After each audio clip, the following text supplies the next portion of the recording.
Hello Tubesters, it's Gav and welcome to another one of my videos. Today it's the final reveal on the Wheeled Vehicles in Military Use group build.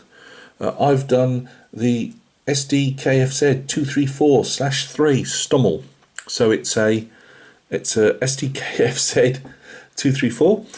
So the base, obviously the four wheels, it's about 8 wheels obviously. And it was such a decent chassis stroke format, well not even chassis but format to swap and change things. The Germans during the Second World War used them in a variety of roles. From the, you've probably seen the Puma armoured car, which is always a nice looking armoured car. They also do a tank hunter version with a Pack 40, I'm not 100% sure, but it's one of the anti-tank guns, and this has got an infantry or an ex-infantry howitzer, which would be used to support German infantry regiments, and it was mounted to give obviously mobile fire support to anybody that needs it really. The kit itself, it is a kit, but it is a wargaming kit, so it's 15mm as it will say in the description. Plastic on the sprue. You saw that if you watched from when I showed it, it's all on a sprue, simplified obviously.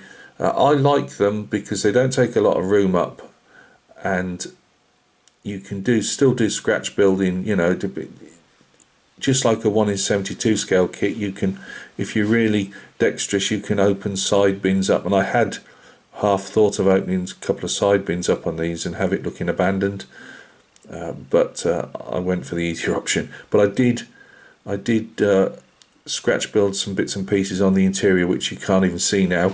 I mean, I'm looking over, I can just about see the tops of the artillery rounds in the, I made some artillery rounds up and put them in a little magazine holder. That's not really the right name, but it's I put a few bits of sprue covered by some tissue paper soaked in PVA, and then just did a rough tarp on that. And I did a folded up tarp on the other side because there was a slight gap which I hadn't seen, and I'd done all the paintwork and I wasn't going to fill it again, so that had a rolled up tarp thrown over the top of it. But the basic details are all there. You've got a filler cap which you can't see behind that guy. I might try and gingerly lift it off in a minute. Not that it's obviously it's a wargaming piece, it's not going to fall apart on you, but behind the guy pointing there's a fuel cap, and I put some fuel spill on. You've got the 2 exhausts. I've just tried to do them slightly rusted up but not too much. We've got our pioneering tools, just a bit of foliage, and this is like early spring, maybe Germany in February, March time, and so there's no foliage. I know obviously the classic one is to see pine branches, but I just thought no, they found some foliage and they've thrown that over the front, maybe in a in type of ambush position, because this howitzer it was quite decent at knocking out in the early part of the war or mid part of the war light tanks, but obviously other armoured cars and light vehicles, it could do a decent job of knocking those out as well. But yeah, I did some driver positions. It has a forward and reverse driver position, like a lot of armoured cars, so it can drive away in reverse as quick as it can go forward, if that makes sense. A crew of 4, so we're saying the driver's still in position, ready to move. This could be an infanteer on the back, or he could be part of the crew. These are plastic soldier company figures. I cut the bases off the 2 standard figures, just left a bit of base showing because you can't see it when it's down in there, just to give them a bit of stability. I can't even remember what they were for. Different mortars and MG42s. I think he was an MG42 guy. But yeah, a bit of foliage. There's the foliage you pick up on your walks in the countryside or in your garden, and I just dry it out, and that's good enough for some winter branches that have just been thrown on the front. Much else. All the weathering was done with acrylic paint, I'm quite happy to do that. You just got to be, you've got to be a bit careful because it can leave a tide mark if you're using it over matte, say matte varnish or something where it can hook into the paint or the layer paint. But it works for me. I had some streaks with some dark green, but watered down a lot, to put some rain marks down the side. I just didn't want too much mud. There's not a lot. There's huge holes underneath, which if it was if it was a 1 in 35 vehicle from back in the day, like the old Tamiya kits, you might want to put plasticard on and that. But at this scale, you're only ever going to be looking down at it. You're not, it's a wargaming piece at the end of the day. So I didn't bother filling those in. There's some gaps underneath the stowage bins here.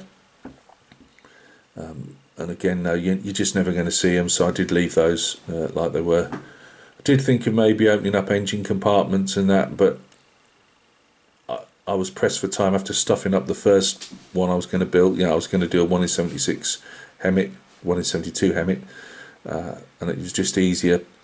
Once I realised I just wasn't going to do that, I just went with this. So yeah, very enjoyable. I've said to you guys before, I've got the Hornice made.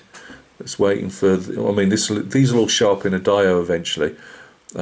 This was a success with the backdrop, so I actually thought of making some form of like farm building or something out of, because all this backdrop is made out of your normal cardboard boxes that your model kits come in. I don't mean the model kit cardboard, but the packing, the stuff that they send it out in, the brown boxes.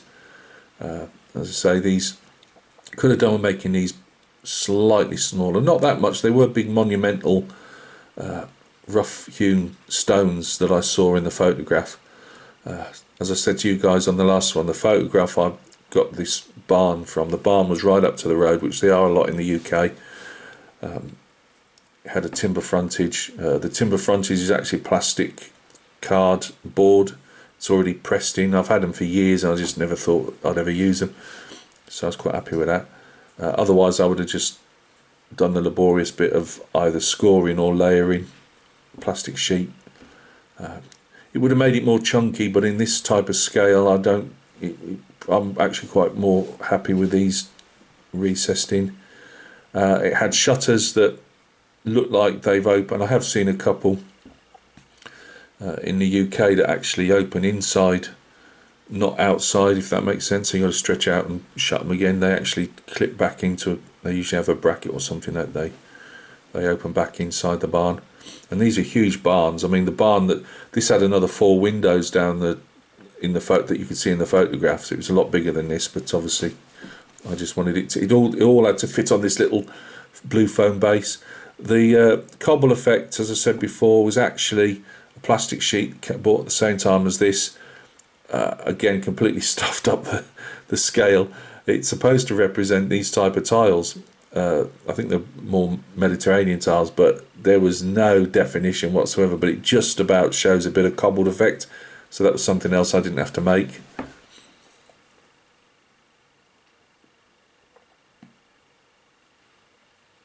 So that's about it. Sorry, I've just looked what the movement was in our back garden. The blooming cat's gone in there. Right, yeah, putty was used to fill in the rest of the cardboard. You have to be a bit careful, obviously, with the brown card. It'll soak up water if you're not careful, so just be a bit careful. The only thing I probably would have done slightly different with the tiles is, to save time, I cut them out into strips, as you can probably see, and just cut a few loose ones. But because of it would have worked probably on a larger scale, but on this scale, it was a bit. Every time I got too close with the scissors, I was ending up cutting more bits off. So in the end, I've just had to accentuate the gaps in the tiles with a bit of black brown or rubber brown paint. Done a few streaks down the roof tiles, and the moss. It's a bit bright actually, but it could do toning down a bit. But that's just glue marks, so it's just been turned into moss on the roof. And there was a bit of squidge glue there as well, so I'll stuff that's got some moss on the side and that as well. Yeah, lovely little kits. I've still got a Lee or a grant to make, a British League grant or American, but this was supposed to be a British one, I think, from Alamein era. I've got a reconnaissance half-track, German reconnaissance half-track to build, and I did want to really detail that out if possible, being a more open vehicle. And I've got a Tiger as well, Mark 1 Tiger, or Tiger E, or Tiger. So yeah, really enjoyable. Thanks again to Joachim from Diorama Model Bow and Markus from Scalebench for running the group build and letting me enter it and changing midway, changing the what I was doing. As I say, it does look a bit more simplified, I understand that, and I apologise to them for that. But what I've always said, the reason I'd go in this group build is, as well, it's very, they've tried to open it up to just about everybody really. You know, if you're a wargamer, you could still, and there are wargamers that do that group build, because they can do, you know, you can do a cart, a Napoleonic cart and horse. It's a wheeled vehicle, I believe. So, you know, you can do anything as long as it's within the parameters of the group build, but they try and do it so that everybody gets a chance to participate in it, and I think that's a great thing. So thank you very much. There's a ton of photographs at the end. I am going to try and you get to see half my, as you are now, soldiers all over the place, and they're just the ones that I've not had to move. I've got more World War II Germans in 28mm and Bavarians 2/3 of the way, 4 Bavarians 2/3 of the way painted. But anyway, you don't want to know that. So yeah, thank you very much. Once again, Sdkfz 234-3.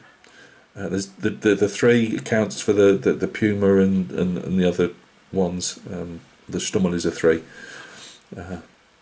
Battlefront, Flames of War vehicle, and in 15mm and 15mm plastic figures from Plastic Soldier Company. Many thanks. Thanks for stopping by and taking a look and showing an interest. I really do appreciate it, and it's really nice to actually get something finished. Making the little base was really, I really enjoyed it, and it didn't take too long. I mean, I got the painting done in probably about 3 hours, something like that. It could go a bit, you could do a bit more, lightening up the wood and that, but the wood in the photograph was fairly dark, so I left it like that. So anyway, waffling again. Look after yourselves. Things coming up. What is coming up, Gav? I'm looking around. Well, obviously we got any amount of figures to choose from on the bench at the moment. I'm trying to push the Bavarians and the World War II Germans as much as I can, because they will be up for, well, the Bavarians are going to take for ages before they go up for sale, but they will be sold eventually. I've got a Warhammer Age of Sigmar update, which will probably, once I've done a Warhammer 40k figure I'm just finishing off, I will kick off that channel that I said I'd do, but I may well show the Warhammer figures on this channel as well, just to, because they are done. I've got another group done, so there's that. And I'll have an update on old Tom's appreciation build, my NASCAR in 1 in 24 scale. I'll have an update on that as well at some stage. So look after yourselves, and we'll catch each other soon on another video.